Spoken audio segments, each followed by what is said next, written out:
Hello guys! Welcome to my channel. This is AJTV, kung saan ating pag-aaralan ang mga pangunahing kaalaman at konsepto na may kinalaman sa matematika. And for today's video, we're going to talk about finding the missing angle of triangles.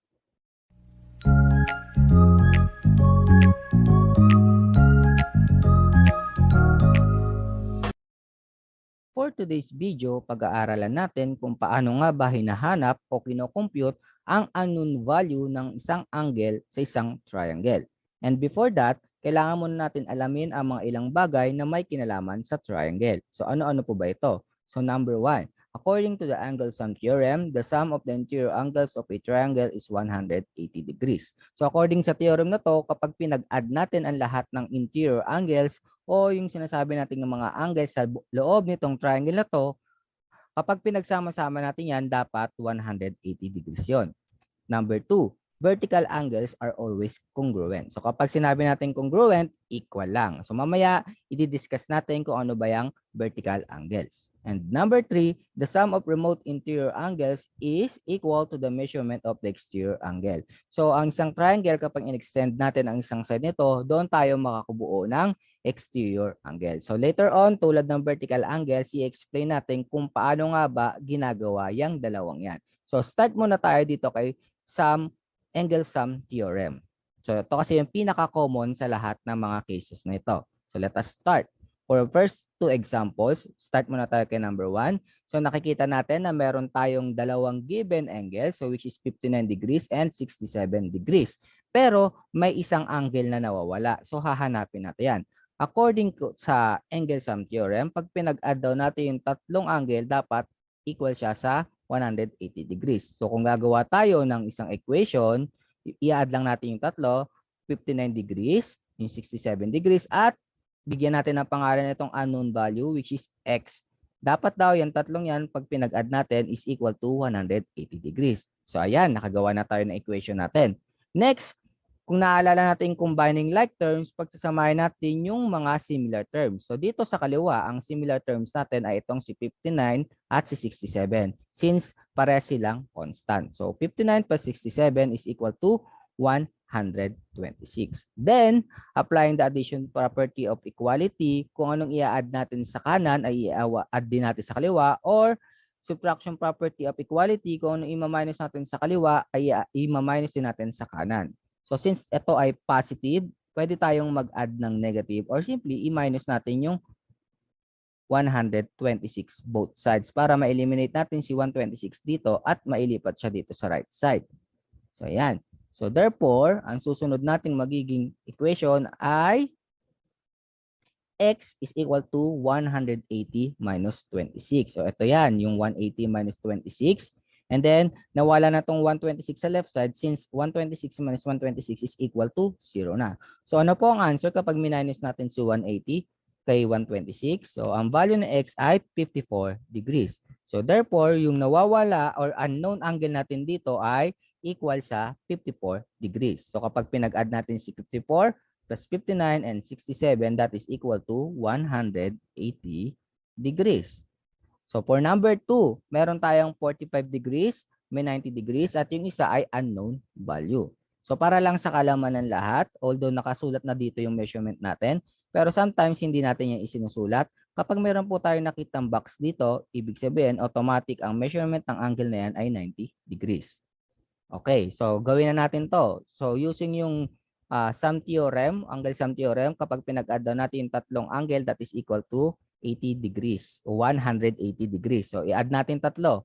45 plus 90 plus yung unknown value natin which is x is equal to 180. And then, adding yung combining like terms. So ang like terms natin dito ay si 45 at si 90 since both of them are constant just like in number 1. So i-add lang natin sila. 45 plus 90 is equal to 135 degrees.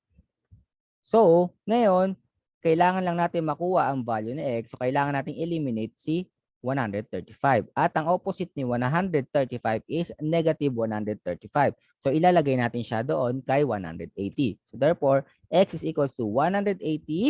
Then, ang opposite ni positive 135 ay negative 135. So, isasagutan na natin yung 180 minus 135, that is equal to 45 degrees. So therefore, ang unknown value natin for number 2 is 45 degrees. Okay, next example. For example, number 3 and 4, dito natin i-apply yung sinasabi natin vertical angles.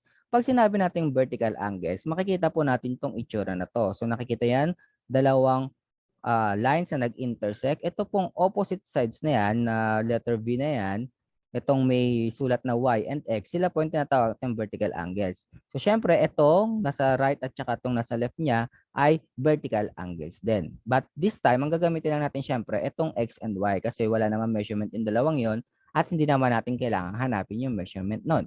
So same thing lang naman, gagamitin natin yung ating sum theorem, yung angle sum theorem. So, ayan, si 30 plus 25 plus x is equal to 180 degrees. Ang una natin hanapin, syempre, itong x.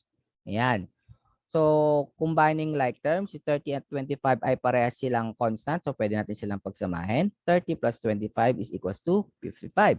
And then, we need to eliminate 55 doon sa kasama ni x para maiwan lang si x doon. So, yan. Kukunin natin ang opposite sign ng 55, which is negative 55. And then, i-minus natin siya kay 180. So, 180 minus 55. So, the value of x is 125 degrees. So, ngayon, ang y ay 125 degrees. Diba? Ang sabi doon, vertical angles are always congruent. And x and y are vertical angles. So, ibig sabihin, kung ano man ang measurement ni x, ay magiging measurement din ni y. Okay, for number 4, so the same thing, dahil y ang hinahanap natin at x ang possible na mahanap natin, gamitin muna natin yung angle sum theorem. So pag pinag-add daw natin tatlong angles, that must be equal to 180 degrees. So 65 plus 33 plus x must be equal to 180 degrees. By combining like terms, pwede natin pagsamahin si 65 and 33 since both of them are constant, and 65 plus 33 is equal to 98. Then, kailangan natin eliminate si 98 na kasama doon kay x by using SPE or subtraction property of equality, or simply kunin lang natin yung opposite sign ng 98. Dahil siya ay positive 98, gagawin lang natin siyang negative 98 sa tabi ni 180. So, x is equal to 180. Gaya na sinabi ko, kinuha lang natin yung opposite na sign ni 98, which is negative 98. So, ayan, nakita natin 180 minus 98. So, ang answer sa 180 minus 98 ay 82 degrees. So, since si x and y are vertical angles, so ibig sabihin, ano man ang measurement ni x ay magiging measurement din ni y. So, therefore, ang value ni y ay 82 degrees. Okay, next. So, ito naman, meron tayong tinatawag na exterior angles. Nabanggit ko kanina na kapag merong exterior angles, ito po ang measurement niya equal sa remote interior angles. Ano po ba yung remote interior angles na binabanggit ko kanina pa? Yung remote interior angles ay yung dalawang angles which is not supplement to the exterior angle. So example, ito, si X, siya yung exterior angle. Siyempre, nasa labas siya ng triangle, kaya nga siya exterior.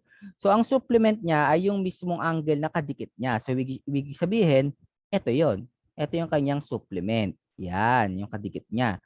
So yung dalawang angle na hindi nakadikit sa kanya, ang tinatawag nating remote interior angles. At kapag daw pinag-add natin yung dalawang yan, yun ang magiging measurement ni exterior angle. So, ibig sabihin, ang value ni x must be equal to 61 plus 52 degrees. So, therefore, ang ating exterior angle ay equal to 113 degrees. So, that is our unknown value. So, for number 6, the same lang.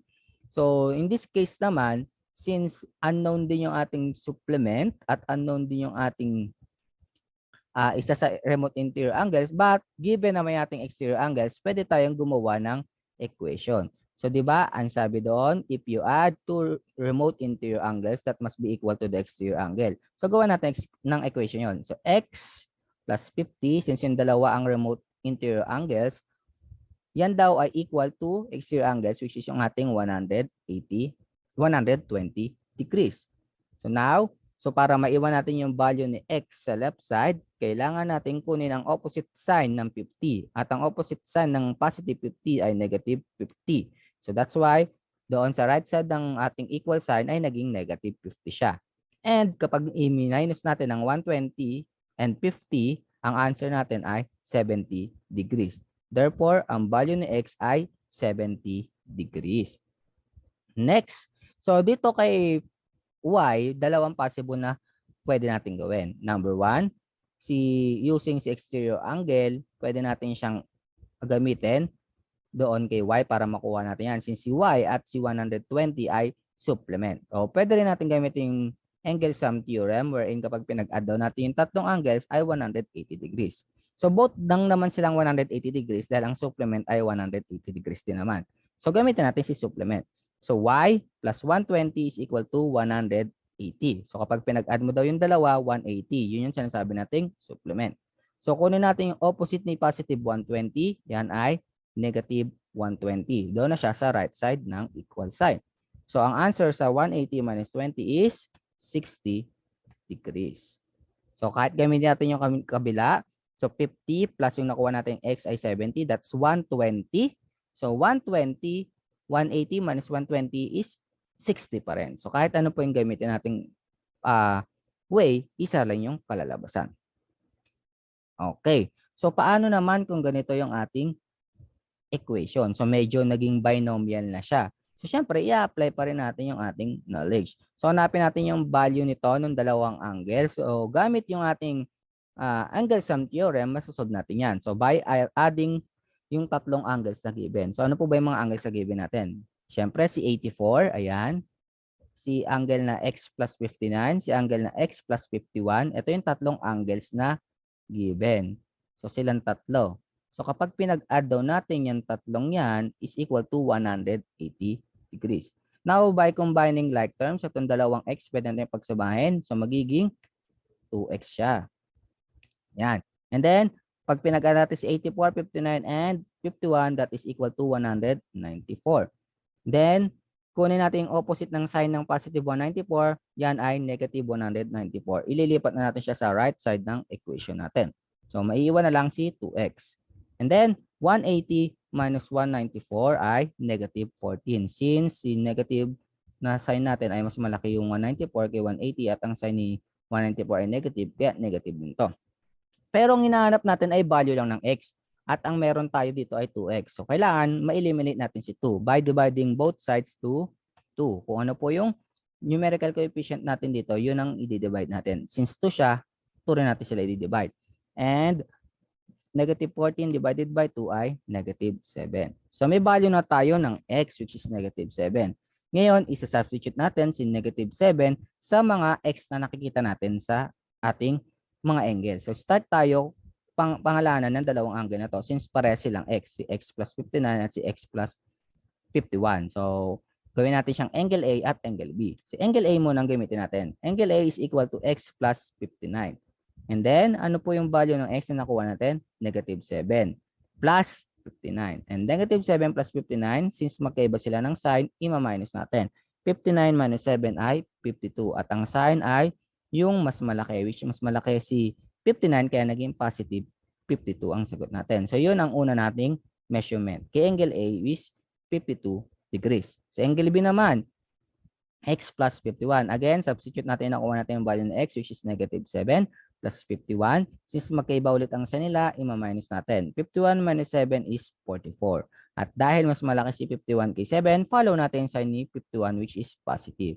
So, therefore, ang value ng ating mga unknown angles ay si 52 degrees at 44 degrees. Okay, next. So, ito ang ating figure. Nakikita natin ang ating mga given na angle ay si 3x minus 6. Mayroon tayong exterior angle which is 130 degrees at yung ka-vertical angles na 8x plus 4. So, dito, medyo complicated siya ng konti kaya kailangan nating i-analyze. So, simula tayo kay 8x plus 4. So, ito pong dalawa ay vertical angle. So, ibig sabihin, yung measurement na yan ay measurement din ito. And meron na tayong dalawang remote interior angle. Si 3x minus 6 at saka itong si 8x plus 4. Ito naman yung ating exterior angle. So, using that, pwede na tayong gumawa ng equation. So, which is 3x minus 6 plus 8x plus 4 ay equals kay 130 degrees. Diba? na-discuss natin kanina, ang sum ng remote interior angles ay equal sa exterior angle. So ayan, kaya meron tayong equation na 3x minus 6 plus 8x plus 4 ay equals kay 130 degrees. By combining like terms, pwede natin pagsamahin si 3x at 8x, which is equal to 11x, at saka si negative 6 plus 4, since magkaiba sila ng sign, i-minus natin. 6 minus 4 ay 2, and follow the sign ng mas malaking number. Since mas malaki si 6, pa-follow natin sa niya, which is negative.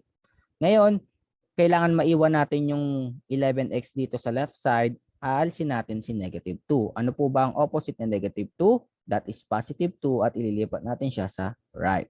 So ngayon, sagutan natin, what is 130 plus 2? That is equal to 132. However, hindi pa natin siya pwedeng sagutan dahil meron pang numerical coefficient si x, which is 11. So kailangan natin siyang eliminate by dividing both sides by 11. So since siya naman yung kailangan natin tanggalin. So ngayon, ang magiging value natin ay 132 divided by 11. So the value of x is 12. So ayan, meron na tayong value ng x. So pwede nating hanapin yung mga value na dito sa ating angles, yung ating mga unknown value. Pangalanan muna ulit natin sila. So 3x minus 6 ay si angle A at itong 8x plus 4 ay i-name natin as angle B. So ngayon, alamin na natin ang mga measurement nila. Start tayo kay angle A, which is equal to 3x minus 6. So ngayon, i-substitute natin yung value ng x. So 3 times, ang value na kuha na natin ng x ay 12 minus 6. And 3 times 12 is 36 minus 6. So that ang value ng nating angle A ay 30 degrees. So yan ang ating unang value.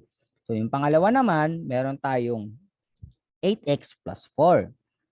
Isa-substitute lang ulit natin yung nakuha nating value na x, which is 12. So 8 times 12 plus 4, and 8 times 12 is equal to 96 plus 4. So therefore, ang value ng ating angle B ay 100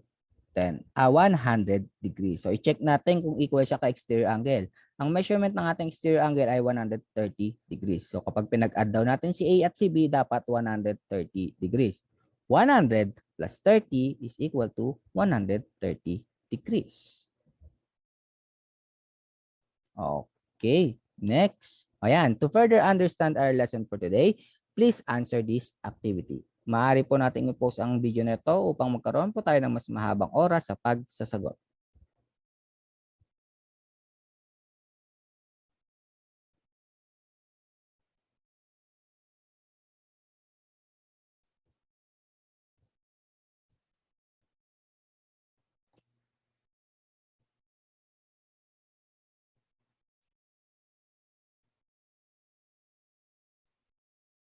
Okay, let us check. Start tayo kay number 1.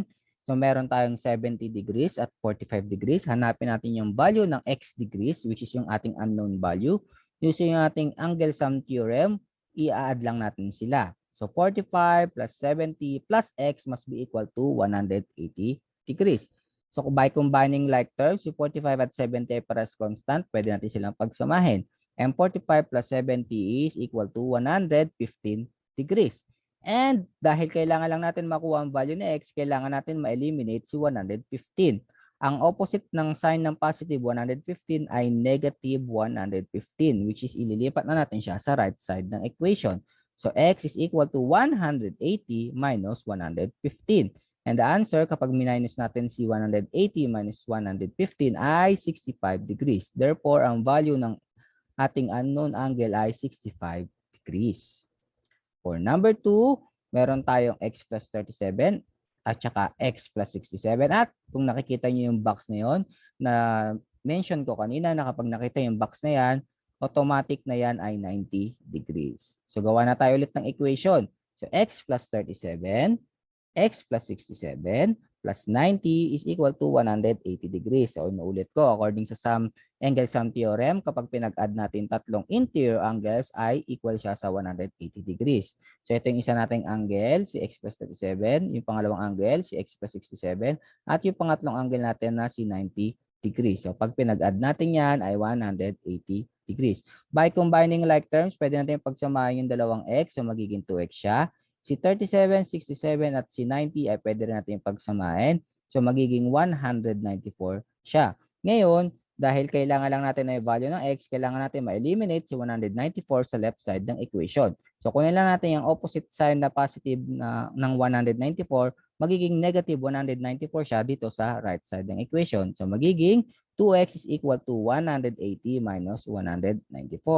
So sagutan natin yon. 180 minus 194 ay negative 14. Since mas malaki si 194, yung sign niya i-follow natin which is negative. However, meron pa po tayong numerical coefficient kay x. So, hindi pa natin siya pwedeng i-consider na siya na yung value ng x. So, kailangan natin ma-eliminate si numerical coefficient which is 2. So, i-divide natin sila both sides by 2. So, therefore, ang value ni x ay negative 7. So, yan ay value pa lamang ni x. Kailangan muna natin makuha yung value ni angle na x plus 37 at x plus 67. So, pangalanan ulit natin sila as angle A at angle B. Si angle A muna tayo which is si x plus 37. At ang nakuha nating value ng x ay negative 7, substitute lang natin siya kay x. So, negative 7 plus 37. Since magkaiba sila ng sign, ima-minus natin. 37 minus 7 is 30. And i-follow natin yung sign na mas malaking number. Since mas malaki si 37, i-follow natin yung sign niya, which is positive. So, therefore, ang value ng angle A natin ay 30 degrees. So, kay letter B naman tayo, kay angle B, x plus 67. So, substitute ulit natin na nakuha nating value ni x which is negative 7. Again, mag-iba yung sign. So, ima-minus natin. 67 minus 7 ay 60. Since mas malaki si 67, ipa-follow natin yung sign niya which is positive. So, therefore, ang value ni angle B ay 60 degrees. Yan. So, yan ang ating mga value. 30 degrees and 60 degrees. So, pag pinag-add natin yan ay 90. At kung isasama natin yung isa pa nating angle which is 90, that is equal to 180 degrees. Which is according to angle sum theorem, dapat daw pag pinag-add natin tatlong angle ay 180 degrees. Okay, next for number 3, meron tayong dalawang hinahanap na variable which is si variable x and si q. So, 64 plus 38 is equals to x. So, inuna muna natin yung pagkuha kay exterior angle. So, according sa exterior angle, kapag daw pinag-add natin dalawang remote interior angles, equal siya doon kay exterior angle. So, dito sa figure na to, si 64 at si 38 yung ating remote interior angles. Kasi, yung dalawang angles na to ay ang angles na hindi supplement kay x. Kaya sila yung remote exterior angles. So, kapag pinag-add natin si 64 at 38, that is equal to 102 degrees, which is our value ng ating exterior angles. So, meron na tayong x. Ngayon, kunin naman natin si q.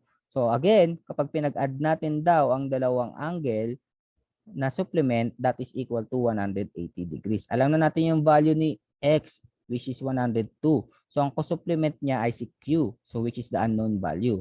So, kaya ang ating equation ay q plus 102 is equals to 180. Pero, kailangan lang natin ay value ni q. So, kaya nga natin i-eliminate si 102 sa left side ng equation. Kunin lang natin yung opposite sign niya. So, since siya ay positive, so magiging negative siya sa right side ng equation. So, ang equation natin ay q is equals to 180 minus 102. So, i-answer natin yan. What is 180 minus 102?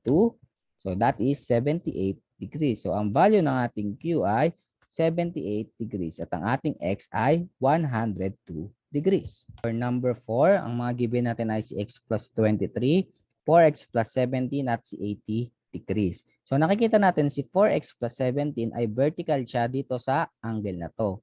Ibig sabihin, itong angle na to ay magiging 4x plus 17. So therefore, meron na tayong tatlong angle sa loob, which is si x plus 23, si 4x plus 17 at si 80 degrees. Kung kumpleto naman ang angles natin sa loob, ibig sabihin pwede natin gamitin si angle sum theorem. So, makagawa na tayo ng equation. Mayroon na tayong x plus 23 plus 4x plus 17 and plus 80 which is equal to 180 degrees. So, yan yung tatlong angles na given. Na kapag pinag-add daw natin ay equal siya kay 180 degrees. By combining like terms, pwede natin pagsamahan si 4x tsaka si x at yung tatlong constant natin which is si 23, si 17 at si 80. Kaya magkakaroon tayo ng 5x which is yung 4x plus x, that is equal to 5x, and 23 plus 17 plus 80 is equal to 120. But kailangan natin munang i-eliminate si 120 sa left side dahil ang kailangan lang natin ay makuha ang value ni x. To eliminate that, kunin natin ang opposite na sign ng 120 which is negative 120 at ilipat natin siya sa right side ng equation. So magiging 5x is equal to 180 minus 120. So yan din yung 120 kanina, kinuha lang natin yung opposite. So ito ay positive, magiging negative. So sagutan natin yon. 180 minus 120 is 60. However, kagaya ng mga nakalipas na example, kailangan lang natin ay x at di natin kailangan na may numerical coefficient. So, kailangan nating i-eliminate yon. So, by dividing both sides sa 5 since yung 5 ang ating numerical coefficient. And the value of x must be equal to 12. 60 divided by 5 is 12. So, yan na yung value ng ating x. Using that, pwede na natin makuha yung value ng mga unknown angles natin. Pero pangalanan muna natin sila. Si 4x plus 17 ay magiging si angle A at si x plus 23 ay magiging si angle B. Simulan na natin. Simula tayo kay angle A which is si 4x plus 17. By substitution, substitute natin yung value ni x which is 12. Magiging 4 times 12 plus 17. And sagutin natin yung 4 times 12 that is equal to 48 plus 17. Therefore, ang value ni angle A ay 65 degrees. Kay angle B naman, siya ay si x plus 23. Substitute natin yung nakuha nating value ni 12, ni x which is 12. And then sagutan natin, 12 plus 23 is equal to 35 degrees. Therefore, ang ating angle B is equal to 35 degrees. That's all for today. Sana po ay meron po tayong natutunan sa araw na ito. Muli, this is AJTV, kung saan ating pag-aaralan ang mga pangunahing kaalaman at konsepto na may kinalaman sa matematika. Kung meron po tayong mga topic na nais may discuss sa mga susunod na video, please comment down below. Hanggang dito na lamang po. Hanggang sa muli. Paalam!